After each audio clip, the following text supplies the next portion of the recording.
Everyone, welcome to my channel. हमारे channel पर आप सब लोगों का बहुत बहुत स्वागत है। तो आज हम अपने चैप्टर को आगे बढ़ाएंगे। ठीक है, इस चैप्टर का नाम है राज्य में साम्राज्य।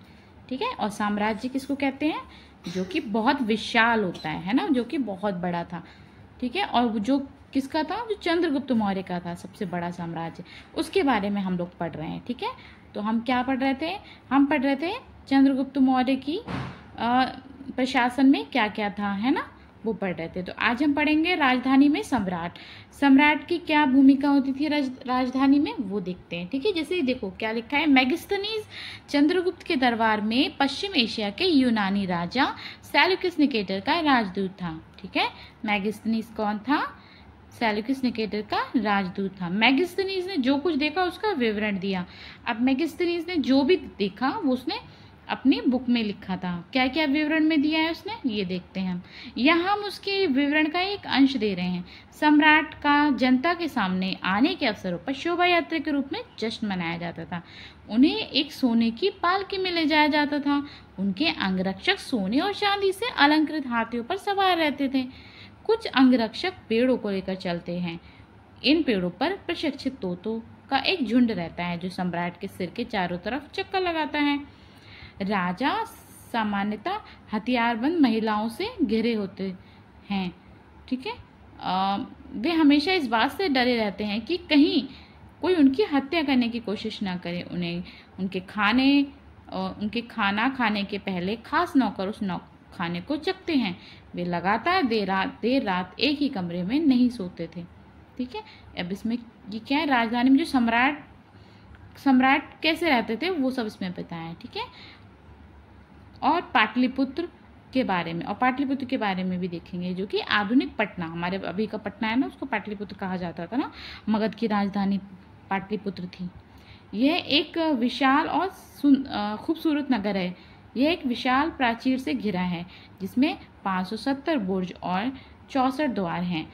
2 और 3 मंजिल वाले घर लकड़ी और कच्ची ईंटों से बने हैं। जो 2 और 3 मंजिल वाले घर हैं वो लकड़ी और कच्ची ईंटों से बने हैं। राजा का पहला भी काठ से बना है। राजा का महल भी काठ से बना है जिसे पत्थर की नक्काशी से अलंकृत किया जाता था। ये चारों तरफ से उद्यानों और चिड़ियों के लिए बने बसेरों से घिरा है। ओके, देखो इसमें ये दिया हुआ है ना कुछ, ही देखो। राजा द्वारा खाना खाने के पहले खास नौकर उस खाने को क्यों चखते थे, है ना? क्यों चखते थे? क्योंकि राजा को डर था कहीं कोई उसको कुछ मिला कर ना दे दे जिससे उसकी कहीं मृत्यु हो जाए, है ना। तो इसलिए जो हमारे जो नौकर हुआ करते थे वो उस खाने को चखते थे। पाटलिपुत्र मोहनजोदड़ो से किस तरह भिन्न है? ठीक है, आपने मोहनजोदड़ो का चैप्टर पढ़ा है ना, तो आप इससे कंपेयर कर सकते हो। ठीक है, अशोक एक अनोखा सम्राट। अब हम अशोक के बारे में पढ़ेंगे। अशोक आपने पढ़ लिया ना। अशोक कौन था? अशोक बिंबिसार का बेटा था। और बिंबिसार कौन था? बिंबिसार चंद्रगुप्त का बेटा था। ठीक है, तो अशोक के बारे में हम देखते हैं कि अशोक एक सम्राट कैसे बना। अशोक मौर्य वंश के सबसे प्रसिद्ध शासक थे। वह ऐसे पहले शासक थे जिन्होंने अभिलेख द्वारा जनता तक अपने आदेश पहुंचाने की कोशिश की। अशोक के ज्यादातर अभिलेख प्राकृत भाषा और ब्राह्मी लिपि में हैं। अशोक का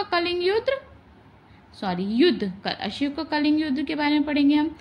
कलिंग तटवर्ती उड़ीसा का प्राचीन नाम है। कलिंग क्या है? तटवर्ती उड़ीसा जो था उसका प्राचीन नाम है। उड़ीसा का प्राचीन नाम क्या था? कलिंग। तो हम उड़ीसा को कलिंग बोलते थे। ठीक है, अशोक ने कलिंग को जीतने के लिए एक युद्ध लड़ा। अशोक ने उड़ीसा को जीतने के लिए एक युद्ध लड़ा, लेकिन कलिंग, ध्यान रखना ना, कलिंग किसको बोलेंगे? उड़ीसा को। लेकिन युद्ध जनित हिंसा और खून खराबा देखकर उन्हें युद्ध से वितृष्णा हो गई। उन्होंने निर्णय लिया कि वे भविष्य में कभी युद्ध नहीं करेंगे, है ना। जो युद्ध हुआ था कलिंग का, उससे राजा को बहुत ठेस पहुंची, जो कि लोग बहुत उसमें मारे गए थे। ठीक है, तो राजा उससे परेशान हो गया। तो राजा ने कहा कि अब दोबारा हम कभी युद्ध नहीं करेंगे भविष्य में।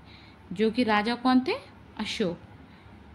ठीक है, तो हम पढ़ते हैं ना अपने चैप्टर्स में कलिंग युद्ध के बारे में। तो कलिंग युद्ध इस तरीके से अशोक ने लड़ा था जिससे कि वो दुखी होके उसने युद्ध करना छोड़ दिए थे। ओके, चलिए ठीक है, अब हम यहीं तक पढ़ेंगे। ठीक है, आगे हम कलिंग युद्ध का वर्णन करता हुआ अशोक का अभिलेख, अब हम अशोक का अभिलेख देखेंगे वर्णन करता हुआ। ठीक है, ओके।